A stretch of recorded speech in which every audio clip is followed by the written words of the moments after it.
તો જૂનાગઢના રાજકારણમાં સૌથી મોટો ઉલટફેર જોવા મળ્યો છે। ત્યારે જૂનાગઢમાં પૂર્વ ચેરમેન દિનેશ મહેતનનો વિડીયો વાયરલ થયો છે। ત્યારે જાહેર જીવનમાંથી નિવૃત્તિની જાહેરાત કરાઈ છે।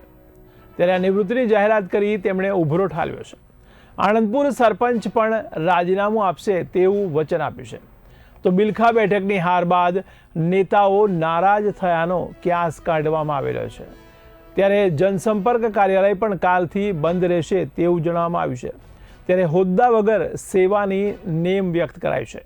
ત્યારે રાજકીય ગરમાવા વચ્ચે આણંદપુર ગામમાં ચર્ચા શરૂ થઈ છે। તો વિડીયોમાં હતાશ અને નારાજ નેતા કોને કરી રહ્યા છે ટકોર। ત્યારે માર્મિક ટકોરના સહારે દર્દ અને વસવસો સંતાડવાની કોશિશ કરવામાં આવી રહી છે। જય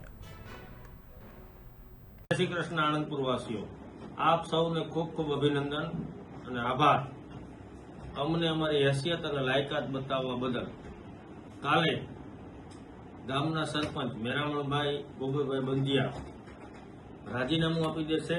હું પણ જાહેર જીવનમાં ક્યારેય રાજનીતિમાં કોઈ પણ પ્રકારની દખલઅંદાજી કરીશ નહીં અને ભવિષ્યમાં કેવલભાઈ પણ ક્યારેય કોઈ સહકારી ક્ષેત્રની કોઈ ચૂંટણી લડશે નહીં।